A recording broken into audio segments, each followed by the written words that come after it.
Hi guys, welcome back. In this video, we are going to look at tuples in Python. I'll talk about how to declare tuples, how to access the member objects of a tuple, how to implicitly declare a tuple and use its values. And finally, I'll use a complete Python program to show the real power of tuples. First, what is a tuple?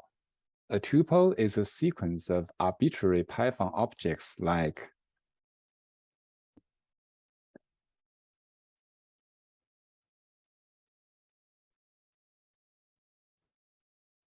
and this is a tuple.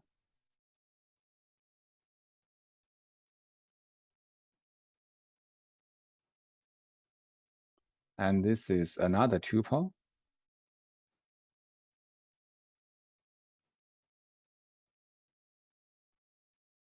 And this is also a tuple.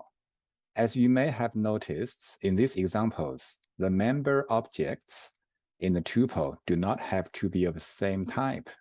For these, they are all integers, and for these two, they are all strings. But for these two, one is an integer and the other a string.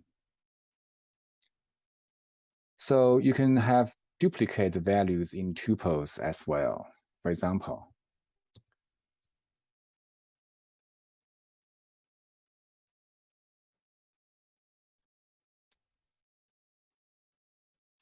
so here you can see 1 is repeated. A tuple can contain 0 or more elements. For example, here is a 1-element tuple.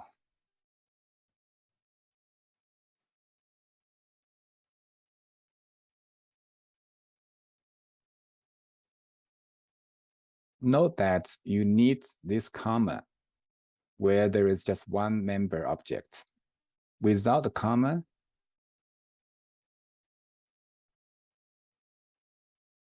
this will just be, we use type to see what t is now.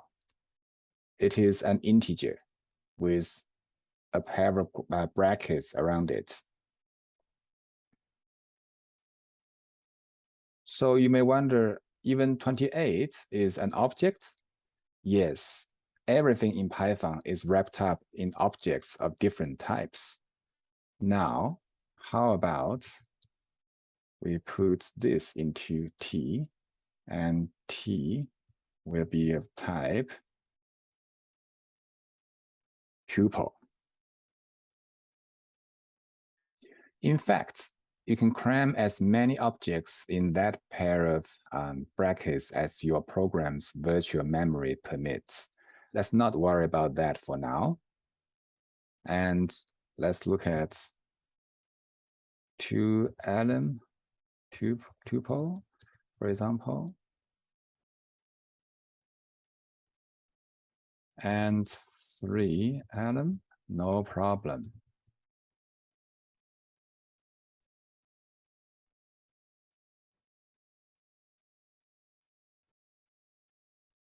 So actually, you can even put a trailing comma into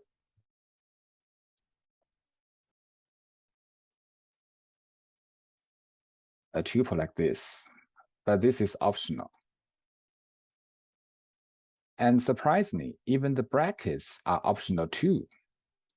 For example, 2-element tuple can be just 5, 7, and 3-element tuple can be this.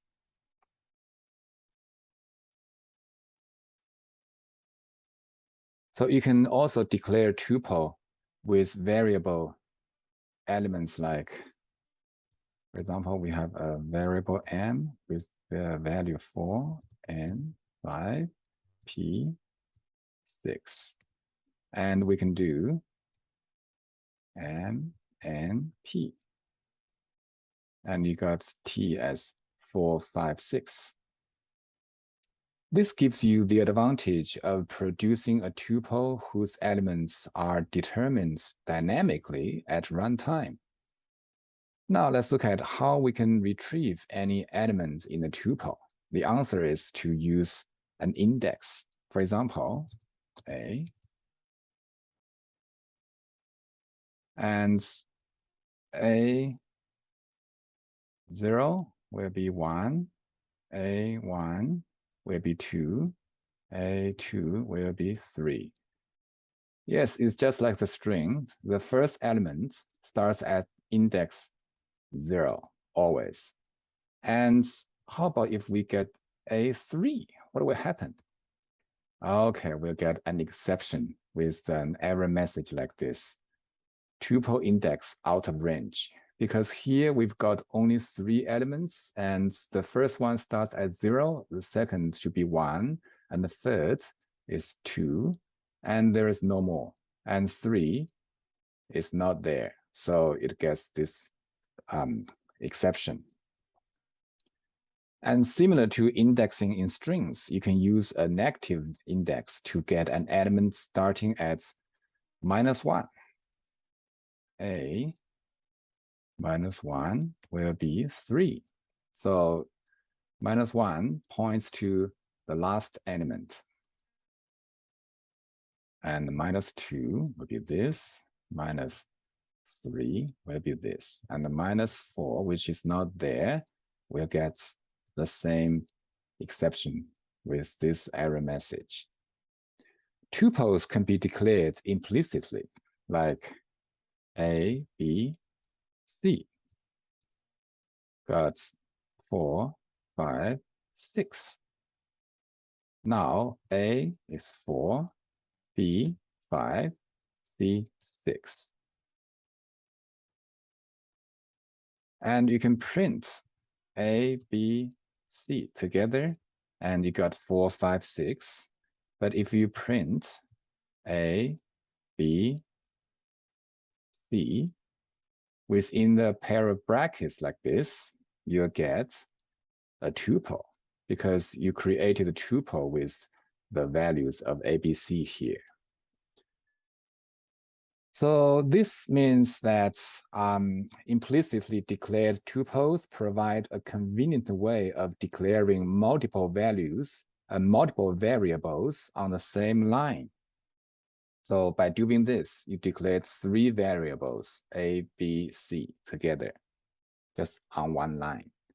Another advantage of implicit tuples offer is to swap values of variables easily. For example, we usually use a third variable to swap the values of 2 variables. For example, A1, B2.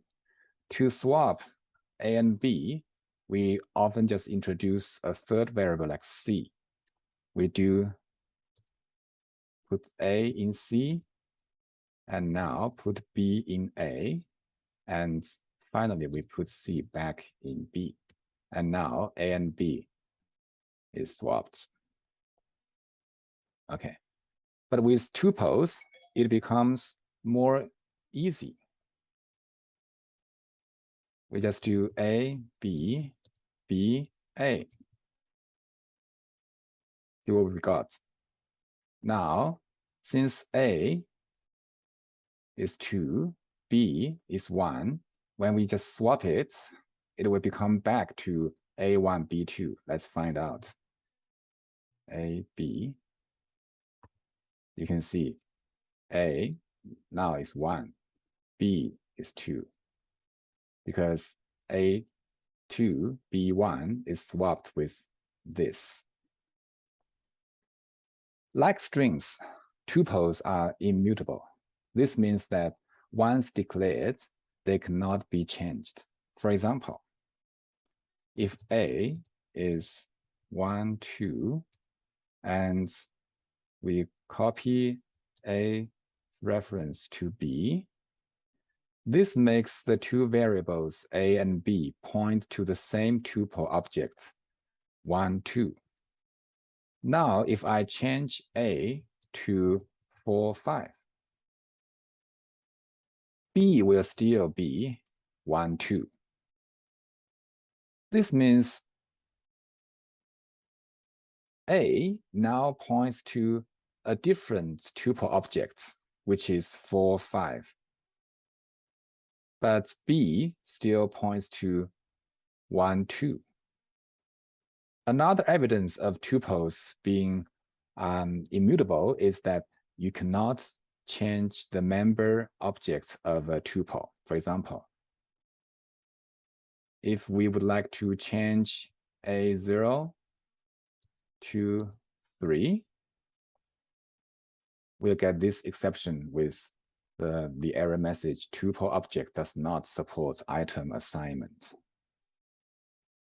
So what if we do need to put objects into a tuple?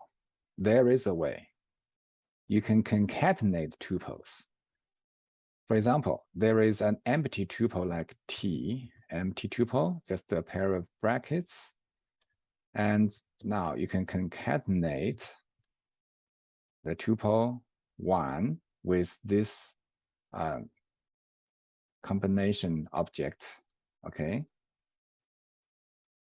And you can continue to stick up more objects like these.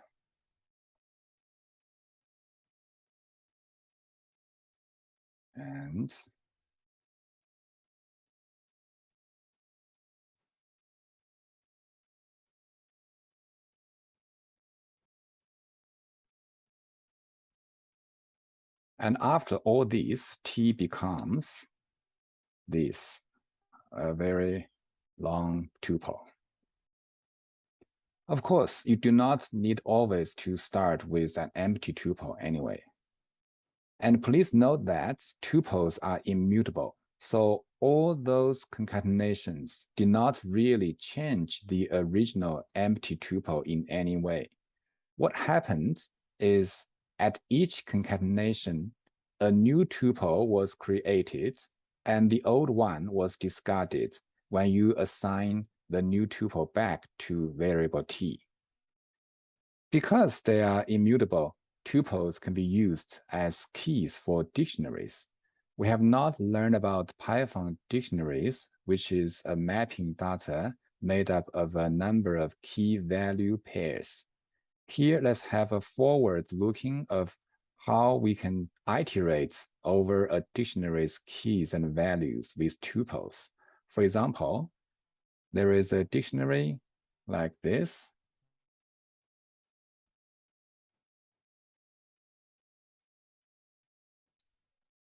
For example, we have a dog data dictionary like this.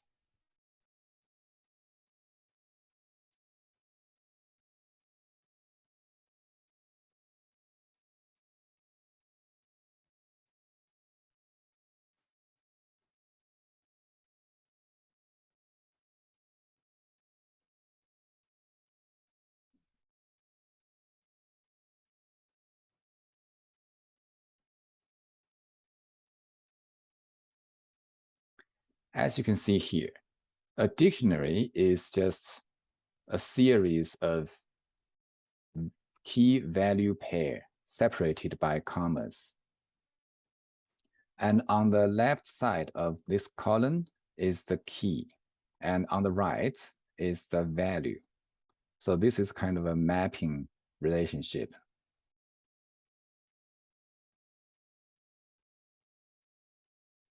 And the keys and values do not need to be the same type as in this example. You can just do, for example, user info, name, Johnny, age, 35.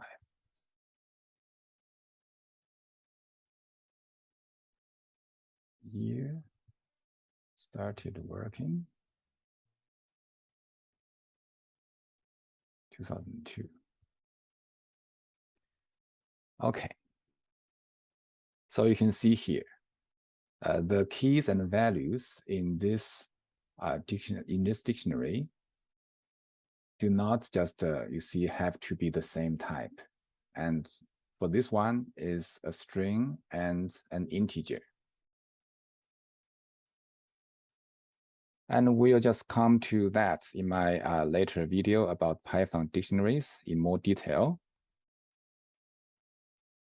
You can access the values of a dictionary via its keys like doc data, idle.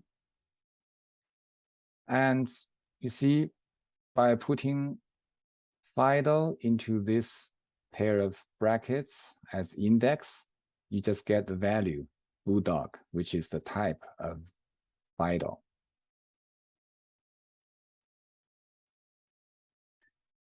However, if we'd like to iterate through the dictionary to get both its keys and values, there is this is where tuple come handy. Now I'll use a simple program to show how tuples can be used to iterate over a dictionary. To save time, I have written the code and opened it in PyCharm.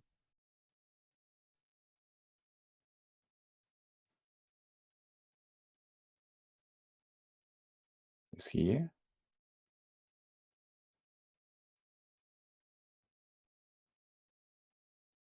I introduced PyCharm in my video, installing Python and writing your first Python script with idle. This program first imports the dict class from the typing package. You can think of a package as a category for a number of classes whose functionalities are different, of course, but somehow share some common traits. The program then goes on to declare a doc data dictionary at a global scope. This means that this dictionary can be accessed from anywhere in this Python source code. After the doc data variable name comes the colon and the data type indicator, which says the variable is a dictionary with keys and values both in the string type.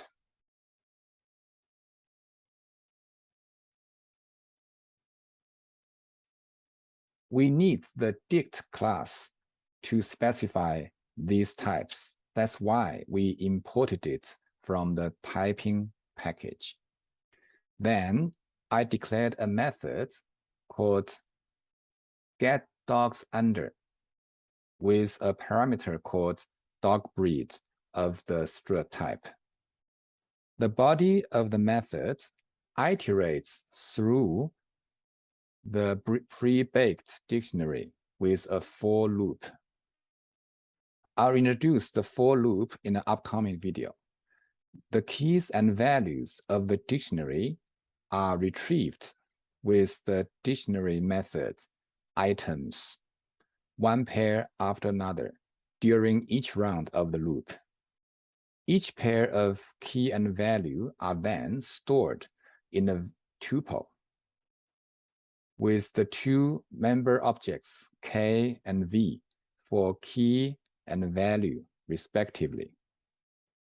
Such a tuple is generated on the fly at each round of the looping process. Inside each loop, the value is checked. The value is checked with an if statement to see whether it starts with the dog breed. The conditional statement here calls the starts with string method on the V string to see whether it starts with dog breed. If the conditional statements evaluates to true, then the key and value are printed with this formatted string literal, which I introduced in my second video about Python strings. Before the loop, you can see I declared a a variable count with an initial value of 0. Inside the loop, under the if statements, count is incremented every time a v is found to start with the given dog breeds.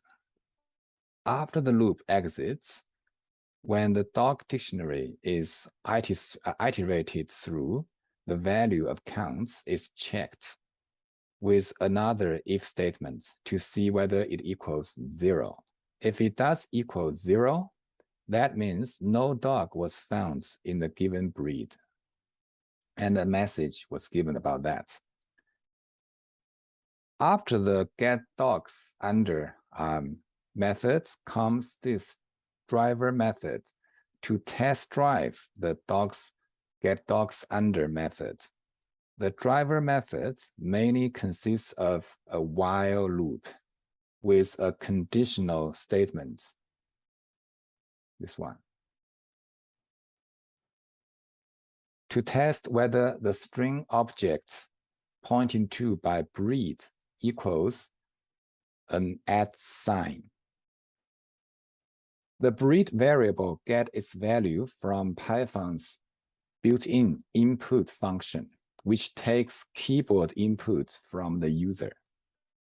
Here, this combination of a colon and an equal sign is called the walrus operator. Walrus operator. Introduced in Python 3.8, it allows you to declare and immediately use a variable inside an expression like this.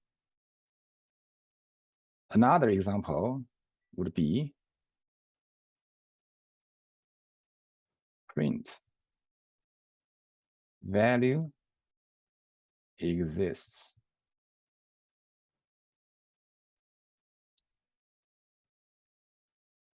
True. And before Python 3.8, we just did value exists, true, print value exists. But with this walrus expression operator, we can just do just a one-liner. That's just, you see, makes us write less code. Okay, let's just, you see, comment out these statements because we do not need them. So let's run the program to see how the input function works. The input function takes an argument, which is a string here. It serves as a prompt for user to enter a letter. And the string is displayed in the console. The user needs to input a letter at the end of the prompt. Let's just try it out. For example, we input the letter B.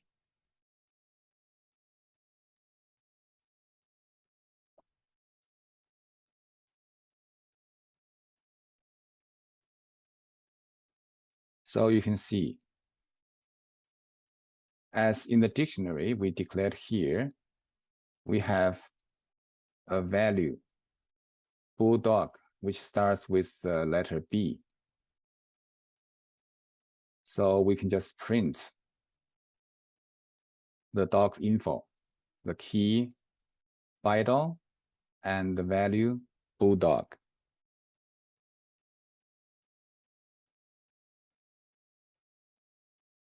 And inside the while loop, you can see breed is tested first to see if it equals the @sign.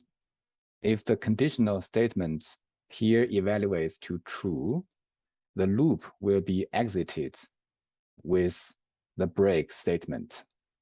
If the conditional statement evaluates to false, the method getDogUnder is called with the argument breed to uppercase. So that's why here we just input a lowercase b.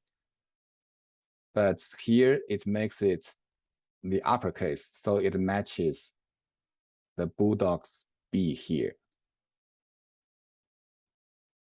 Okay, if you're not yet quite clear about all these statements, for now, there is no need to worry. I will give a more thorough explanation about the conditional statements and loops in my upcoming videos.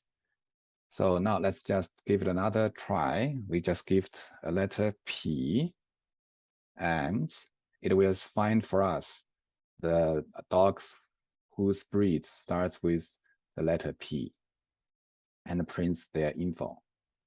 How about if we can't just find the dog breed? For example, we put S here, and you can see no dogs was found under category S.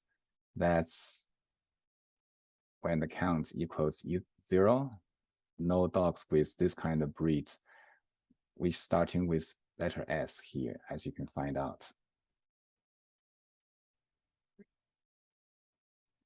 Okay, and now let's just lastly test the exit condition by entering this S sign. Okay, so that ends this loop here. And the program just ends with a bye. Okay, guys, that's all for this video. Thanks for watching. If you like this video, please give me a like. Welcome to subscribe my channel for more interesting stuff about Python. See you next time.